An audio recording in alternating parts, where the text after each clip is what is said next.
If you want to build a business that you can eventually sell, this video is for you. I've built and sold 9 companies. The last one I sold was 46.2 million. And so I'm just drawing on my experience from selling those to different partners, competitors, private equity, strategic buyers, so that I can tell you the things that I've learned so that you can get there much faster than it took me.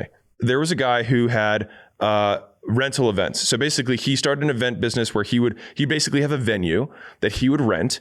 And, he'd have 2-3 events a week there, and he would charge whatever the day rate is for the event. And that would be more than what his rent was. And that was the entire business. And so he had 3 locations. He sold those, and then he started a coaching business or an education business around helping other people find event spaces, rent them out, and do the same thing that he did, right? And so he was like, hey, I want to sell this business the way that you sold Gym Launch. And after talking to him, I was like, dude, I think you're going about this all wrong. You're trying to sell the goose when you should be trying to sell the eggs. And this will be the common theme throughout this, is that most people are trying to sell the goose rather than sell the eggs. And you never want to sell the goose. You want to keep the goose and let it keep laying golden eggs, right? So that you can keep selling them. And for those of you who don't know the story of the goose and the golden egg, I'll read it to you. It's 2 seconds. There was once a countryman who possessed the most wonderful goose you can imagine. For every day when he visited the nest, the goose had laid a beautiful glittering golden egg.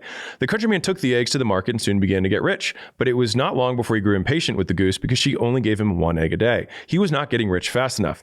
Then one day, after he had finished counting his money, the idea came to him that he could get all the golden eggs at once by killing the goose and cutting it open. But when the deed was done, not a single golden egg did he find, and his precious golden goose was dead. There's something that creates value, and then there's the thing that is valuable. And so figuring out which of the things that you have in your business is the goose and which of them is the eggs is one of the highest leverage things that you can do, because you can build towards the exit intelligently. And so in this business, I was like, hey man, you're getting all these people on using your systems and your processes and your price points. I was like, you're doing all the work that a roll-up would have to do if they acquired a bunch of these businesses. I was like, except you're doing it up front. And so why don't you know this ahead of time and say, hey, I want to build so that I can have the 100 or 500 or 1,000 of my students who are using my system for doing event spaces. I should use all of those guys, and I should set it up ahead of time saying, hey, use these colors and use these systems and use these price points. And in the future, if you're successful, if you're the top 10% of the students here, I have an opportunity where you can roll up and sell with me in a group of 20 or 50 of these. And so here's the thing. If that's the business model, then you can just roll up 20 to 50 every other year and have a massive exit while you still keep the goose that brings those people in. And the thing is that the goose often is incredibly valuable, but not sellable. And that's the difficult part about this, right? And I'll give you a counter example. So for me, acquisition.com is my goose, right? Like, am I going to sell acquisition.com? Not really. There are some things that I'll talk about in a second about like transactions you can have at the goose level, but what really makes sense for me is for me to sell the eggs, it's for me to sell the subsidiaries, for me to sell the companies that acquisition.com invests in, right? So the big picture is understanding what is your goose and what are your eggs. So I'll give you a different story. So I had a dude who was saying he had a couple Amazon stores. You'll notice his recurring theme. He had a couple Amazon stores and he did well with those, and he sold the Amazon stores and he started teaching people how to sell, to start and build Amazon stores. And I was like, okay. And he's like, so I want to potentially sell this company. I was like, well, the thing is that this business isn't very recurring. It's not very sticky. It has huge key man risk with you being the face of it. Like, not a lot of investors would A, want to buy it, or B, if they did, they wouldn't pay a lot of money for it. I was like, so why don't you think about a way to get all these people that you're helping start Amazon stores bundled together so that they become a sellable asset? Because the thing is like, just like the event business, that guy had already sold 3 of the event venues. We know they're sellable businesses. They're very straightforward. They're faceless. Like, they're relatively turnkey. Same thing with Amazon stores. Like, they're faceless. Like, another investor can say, okay, how much does it cost? What's my yield? What's my return going to be over time? Okay. And like, these are very sellable things. And so it takes a lot less effort to take something that is already very sellable and just think, how can I do way more of them, or how can I make them bigger, rather than try and take something that inherently has a ton of key man risk, isn't recurring, has a lot of volatility in terms of acquisition. Like all of those things make it not very attractive to a potential investor. Real quick, if you want to sell your company or make it into a sellable business, acquisition.com just started our workshop division for companies that we don't own, which is just walking through the process that we do to build significantly more valuable companies at an accelerated pace. We have it here at our headquarters in Vegas. And so if that sounds interesting, you go to acquisition.com, hit scale, and follow the steps. And if you qualify, our guys will be in touch. So let's get tactical for a second. How do you figure this out with your business? So the first thing is that is there something that's dependent on you?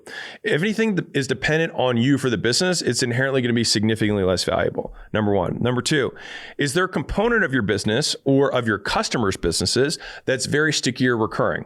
So for example, gyms, micro gyms for Gym Launch, intrinsically, they don't get sold very often. So there's not a market for small service-based facilities like personal training studios, things like that. A lot of people don't want to buy that. Why? Because they have key man risk at their level too, right? Whereas if I were helping franchise chains of restaurants like Subway, improve their profitability, then there would be a clear exit path because franchises that are existing trade all the time.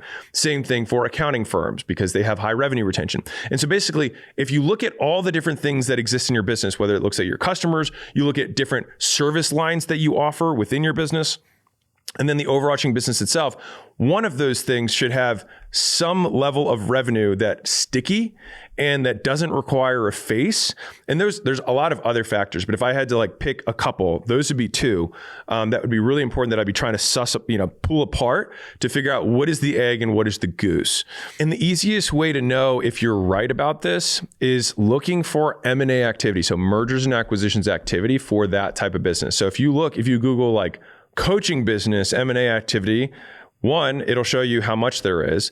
And if you don't find a lot, then you'll be like, okay, maybe there isn't a big market for this, number one. Number two, if you do find some, what is the difference between those businesses and my business? And then you'll be able to bridge the gap and say, oh, these are the things that these buyers like, not these other things. And then you can start orienting your effort and your business model around the things that investors have proven that they like. What I don't want to go is try and sell a product to a market that doesn't exist. So you have to zoom all the way back out and think of your business as a product and an investor or potential acquirer as a customer. And so somebody might listen to this and say, okay, well, what about Gym Launch? Gym Launch was that type of business. Well, the one thing is that Gym Launch was really dangerously close to being a franchise. And so I knew what franchise laws were. And so I purposely name, system, fee, by the way, is what you need to be a franchise. Name, as in everybody's under the same name. System, everyone uses the same systems, and there's a fee associated. And so if you have all three, you have a franchise. And if you don't have a franchise and you're doing all three of those things, you have an illegal franchise, which means you're actually subject to getting sued and all that kind of stuff.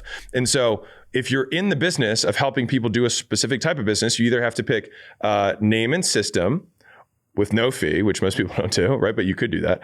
You could go name and fee, like CrossFit, for example. They have a name and there's a fee, but they give no business systems, right? Or you go systems and fee, but no name, right? Which was Gym Launch. We didn't tell everyone that they had to unify under one flag. Now, one of my potential ideas that I was thinking about for Gym Launch in the future was maybe I will start a franchise off the side of it. And with the best people, I'll plug them into there. Now, and that will be covered under franchise law, right? But the reason that Gym Launch was sellable is that the big things that everybody needed, which is that key man was removed. So I was no longer involved in the delivery. I was no longer involved in the ads. I had a leadership team in place, right? All of those things. The recurring revenue, it is recurring revenue business. We did have relatively good annual retention of customers. And we had multiple acquisition channels. And over time, I grew Gym Launch to be bigger than me at the time. And here's a nugget that people don't get. You see me now and you see Gym Launch, right? The thing is that this dynamic of the size of me and audience, influence now, and Gym Launch, I am bigger than Gym Launch now. When I sold Gym Launch was much bigger than me. And so that's the big thing that people miss is that if you're bigger than the company, you will always be key man risk for the business. Now, in that instance, you can sell the goose if you are bigger, but you usually have to sell a minority. And what that means is people aren't going to take a risk that you're going to leave, but you're saying, I want to take chips off the table, or I want to either fund an acquisition or I want to expand in this way. And so an investor will happily bet on you by investing in your business. That's what raising money is fundamentally. And so if I had, so like acquisition.com, I probably can't exit acquisition.com, nor would I really want to, because I'm associating myself so strongly with it for such a long period of time. But what I could do is I could raise money off acquisition.com and say, look at all of our holdings, and I'm going to sell 5% or 10% of acquisition.com at a monster valuation so that I can either take chips off the table if I wanted to, or more realistically, I would say, I want to go buy this massive company and I want investors to help me do that. And look how it will add value to all the other holdings that we have. So we'll get a disproportionate return on it, right? That me doing that isn't really an exit. It's a transaction or a liquidity event, but it's not me leaving the business. Like you look at Beast Industries, right? Like with Jimmy, Mr. Beast, he's raised at the holdco level. So that means that the Beast Burger, the software he has, Feastables, all of them are under that big thing. And so he can't exit his YouTube channel, but he can sell a portion of it to fund more growth, which is what raising money is. And so he's been able to do that. If you look at Elon, right? Elon is inextricably linked with the companies that he has. And so his way of doing that is like, they're mostly public companies, with the exception of SpaceX. And so by doing that, the public participates, but he's not leaving. He's the owner of the business. He's still running the business, but he allows other people to participate in the growth of the company overall. So back to smaller businesses. So I had a media company that reached out to me and was like, hey, I'm trying to figure out like how I structure my media company to become sellable. He had a number of stars or talent in his kind of like stable, right? And so if you're in that business, you basically need to pick one of two directions.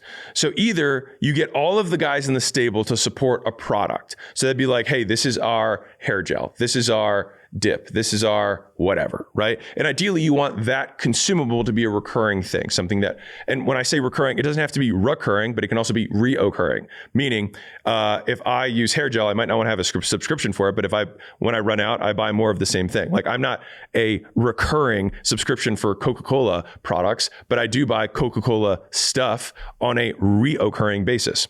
And so if you get enough exposure, then people will buy that, right?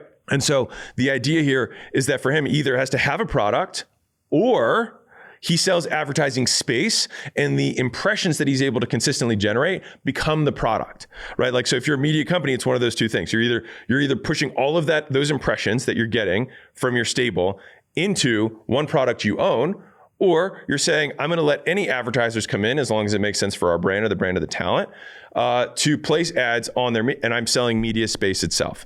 Those are the two ways that business would work. Now, if he wanted to exit that business, he can't exit the stars. The stars are what generate the impressions. Now, if he's not a star, he could exit the business if he has the stable of stars and he's selling advertising space. But if I were him, I would say, well, I would rather just have this incubator where I could just blow up products. And again, which one's the goose, which one's the eggs? In this instance, having all this massive media and impressions and whatnot, that's the goose.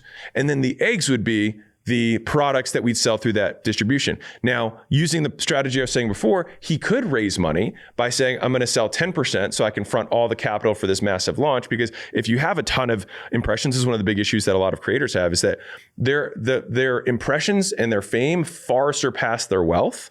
And so in order for them to accommodate the demand that they have, they'd have to basically have a ton of money they don't have to buy in inventory and get, like logistics set up and like all these other things up front to do it right? Because you want to do a good job because you could only have one reputation. And so they have to front all this stuff. And if you don't have money, it gets very hard, right? And so that's where sometimes you're not exiting your brand before you have the product. You take a tiny bit, you give it to somebody else so they can bet on you, and then you can put that money towards something that will make everybody more money. Now, I'll give you a fourth example of this. So I had an accounting firm, kind of like coach, consultant, whatever you want to call it, reach out. And he was like, hey, I'm trying to think about the ultimate version of my business. Now, his business was a business where a roll-up made a lot of sense because there's a lot of M&A activity in the accounting space for a variety of reasons. But one of them is that the book of business is just worth a lot of money. There's usually high gross margins or net margins in the business. It's incredibly recurring and sticky. Like people don't normally switch who they're doing their taxes with year to year to year. And so they have massive LTVs. The hardest part of the business is acquisition, is getting customers, but keeping customers is actually not too difficult in that business as long as you do a good job. And so he was like, how do I sell my accounting firm coaching consulting thing. And I was like, well, that's not what you want to sell because no one's buying that. But what people are buying is accounting firms in glob together. And so the top version of your business is having a roll up of 10, 20 accounting firms that you can exit every 1 or 2 years and exit for $100 million or whatever. And you take your slice and you say, hey, I'm the one who's putting this deal together and I get 20%, I get 30%, whatever. And if you're thinking about this and you're like, well, why would somebody give up that kind of percentage? Well, here's how it works. So when you buy in bulk, right? When you go buy toilet paper at Costco as a consumer, when you buy in bulk, you get a discount. Like the more you buy, the less you pay per roll. That makes sense. What's interesting is that in investing, it's a volume premium. So basically, the more profit you have, the bigger the company is, the bigger the roll-up is, the more you get per. And it's because big money is lazy. And so they will pay a premium to not have to do as many deals because deals are costly. It costs a lot of time, a lot of attention. And so if you have to do 100 deals versus doing one deal, you'll pay a premium to only have to do one deal. And so if those individual accounting firms could sell at, call it 4 times earnings on their own, right? If they can sell in aggregate together for, call it 12 times earnings, then even if they give up 30% of the 12x, they're still double as good as they were before. And so everybody wins. And the thing is that I spend a lot of time trying to find those types of situations in business where it's like literally everyone wins.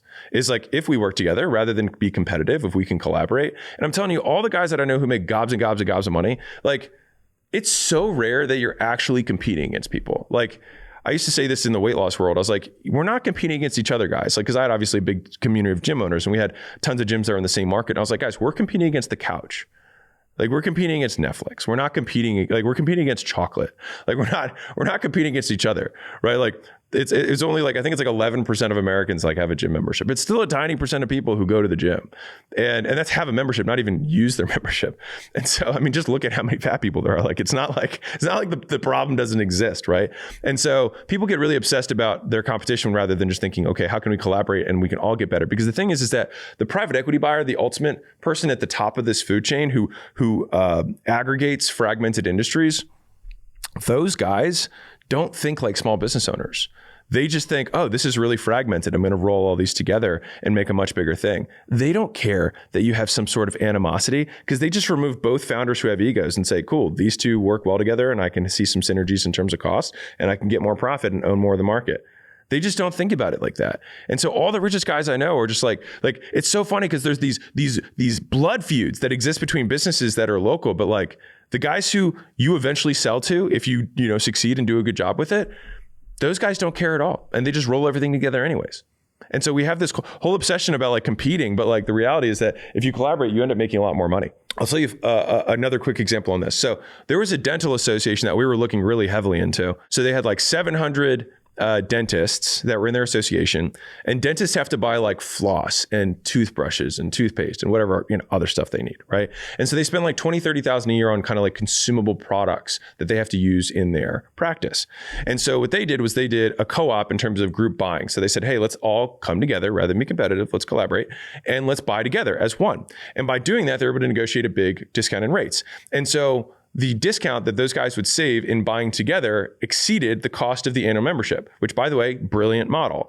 And so like, as long as you plan on being in business, why would you not want to have a savings that's in excess of the cost of an association, which if you ever have the opportunity to do that, like I said, great model, especially in a niche.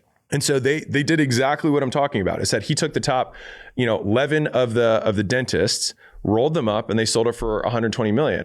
But the PE group, damn them, was extra smart. We were bidding against them for the business. Was like, hey, you know what? We'll buy your business too while we're at it, because we'll buy your goose and the eggs.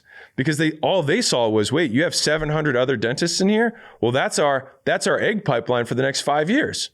And so they're just like, cool. So we'll do this roll up and we'll pay you a premium on your revenue, which was actually fairly recurring to be in defense of this business, which is again why it was sellable, because they just knew that they're like, okay, well, we'll do this roll up, but next year we'll just grab another 20 of them or another 50 of them and keep adding it together. And so the thing is that the most valuable version of that business wasn't actually that business. It was the eggs of that business. And so making sure that you understand which is the goose and which is the eggs for the business that you're building, then I can orient my whole business to shoot out as many of these eggs as I can. And by doing that, you have a goose that lays golden eggs. And ideally, you hold on to that goose and you pet that little goose as long as you can.